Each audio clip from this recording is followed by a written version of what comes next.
Hello everyone, আসসালামু আলাইকুম। আজকে আমি আপনাদের সঙ্গে শেয়ার করব উচ্ছে বা করলার তরকারি রেসিপি। তো চলুন দেখে নিই রেসিপি। আমি প্রথমে এখানে নিয়ে নেব উচ্ছে। আমি উচ্ছেগুলো এরকম একটু লম্বা করে কেটে নিয়েছি। আর এইটা আমি জলের মধ্যে দিয়ে আর 1 চা চামচ লবণ দিয়ে সিদ্ধ করে নেব 5 মিনিটের জন্য। তো এটা আমি 5 মিনিট সিদ্ধ করলে এটা সিদ্ধ হয়ে যাবে, আর যে তিতো ভাবটা একটু কেটে যাবে। তো আমি এটা ঢাকা দিয়ে সিদ্ধ করেছিলাম, আর 5 মিনিট পরে আমি এটা জল ছেঁকে নিয়ে নেব। আর আমি এখন রান্নার জন্য নিয়ে নিচ্ছি। প্রথমে আমি একটা প্যান নিয়ে নিয়েছি, সেটার মধ্যে দিয়ে দিচ্ছি রান্নার তেল। তেলটা একটু গরম হয়ে গেলে দিয়ে দিচ্ছি পেঁয়াজ। আমি এখানে একটা মাঝারি সাইজের পেঁয়াজ কেটে নিয়েছি। আমরা যারা উচ্ছে খেতে পছন্দ করি না তিতোর জন্য, তারা এই রান্নাটা একবার করে দেখতে পারেন। আর নর্মালি উচ্ছে ভাজা হয়, রান্না হয় না অনেকেরই বাড়িতে, কিন্তু এই রেসিপিটা একবার আপনারা ট্রাই করতে পারেন। দেখবেন তিতো ভাবটাও লাগবে না, আর খেতেও বেশ আলাদা একটা টেস্ট লাগবে। তো পেঁয়াজটা আমি ভালোভাবে ভেজে নিচ্ছি, আর পেঁয়াজটা যখন একদম লাল লাল হয়ে যাবে, তার উপর থেকে আমি দিয়ে দেব টমেটো। আমি এখানে একটা মাঝারি সাইজের টমেটো নিয়েছি, আর টমেটোটা আমি ছোট ছোট কিউব আকারে কেটে নিয়েছি। এই রান্নাটা যখন আপনারা করবেন তখন উচ্ছেটা অবশ্যই সিদ্ধ করে নেবেন আলাদা একটা জলে। আমি যেমন সিদ্ধ করে নিয়েছি, তাহলে তিতো ভাবটা আর বেশি থাকবে না, তিতো ভাবটা তাহলে কেটে যাবে। তো টমেটোটা দিয়ে আমি খুব ভালোভাবে নেড়ে নিচ্ছি একবার করে, যেন টমেটোটা একটু গলে যায় সেজন্য। এরপরে আমি দেব মশলা। আমি এখানে দিচ্ছি 1 চা চামচ লবণ, 1 চা চামচ হলুদের গুঁড়ো, 1 চা চামচ লঙ্কার গুঁড়ো, আর দেব আমি 1 চা চামচ আদা এবং রসুনের পেস্ট। আমি এখানে যেহেতু সবজি রান্না করছি, তাই আদা এবং রসুনের পেস্টটা অল্প করেই দিয়েছি।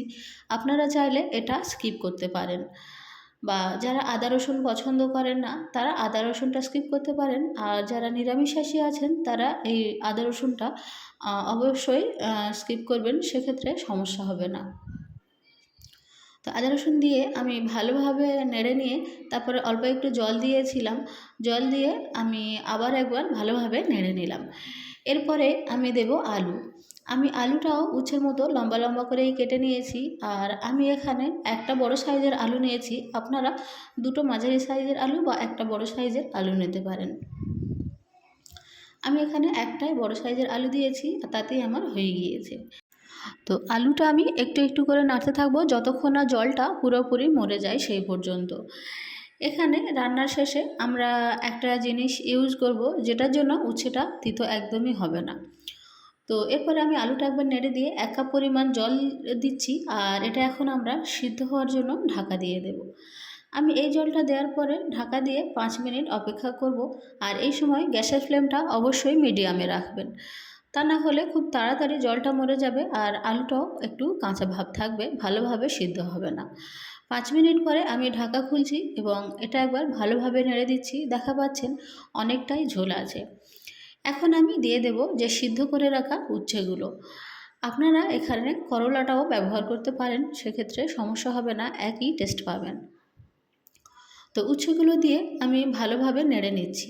এখানে আমাদের আলুটাও অনেকটা সিদ্ধ হয়ে গিয়েছে, আর উচ্ছেটাও আগে থেকেই অনেকটাই সিদ্ধ করা ছিল, আর এটা সিদ্ধ করে রাখার ফলে তিতো হবে না। এখন আমি উচ্ছে এবং আলু একসঙ্গে আরও 5 মিনিটের জন্য ঢেকে দিলাম, আর 5 মিনিট পরে আমি ঢাকা খুলে একবার এইভাবে নেড়ে দিচ্ছি। আর আমরা এখন এক্সট্রা কোনো মশলা আর ব্যবহার করব না, এগুলো একটু ভালোভাবে নাড়তে থাকবো যেন মশলাটা এটার মধ্যে ভালোভাবে ঢুকে যায় আর এটা ভালোভাবে সিদ্ধ হয়ে যায়। তো একবার ভালোভাবে নেড়ে দিয়ে আমি এখানে জল ব্যবহার করব। আমি এখানে 2 কাপ পরিমাণ জল দিয়েছি, আর এটাই আমাদের লাস্ট ঝোল দেওয়া। আমরা এরপরে আর কোনো জল ব্যবহার করব না, এটাতেই আমরা ঝোল রাখবো। তো জল দিয়ে আমি খুব ভালোভাবে নেড়ে দিলাম, আর ঢাকা দিয়ে দিলাম 7-8 মিনিটের জন্য। আর এই সময় গ্যাসের ফ্লেমটা অবশ্যই হাইয়ে রাখবেন, তাহলে তাড়াতাড়ি হয়ে যাবে। এই সময় লাস্ট টাইমটা গ্যাসের ফ্লেমটা হাই ফ্লেমে দেবেন। তো 8 মিনিট পরে আমি ঢাকাটা খুললাম, আর দেখা পাচ্ছেন ঝোলটা বেশ যেমনটা রাখবো আমি তেমনই হয়েছে। আর এরপরে আমি দিয়ে দিচ্ছি ধনিয়া পাতা। আমি অল্প পরিমাণে ধনিয়া পাতা উপর থেকে ছড়িয়ে দিলাম। আপনাদের কাছে যদি ধনিয়া পাতা না থাকে তাহলে এটা স্কিপ করতে পারেন, কিন্তু ধনিয়া পাতাটা দিলে আলাদা একটা স্মেল আসে, আর বেশ খেতে ভালোও লাগে। তো এরপরে আমি একটু নেড়ে দিয়ে আবারও 2 মিনিটের জন্য ঢেকে দিচ্ছি। আমি এই রান্নাটা ঢেকেই করব 2 মিনিটের জন্য। তো 2 মিনিট পরে আমি আবারও ঢাকাটা খুললাম আর আরও একবার ভালোভাবে নেড়ে দেব।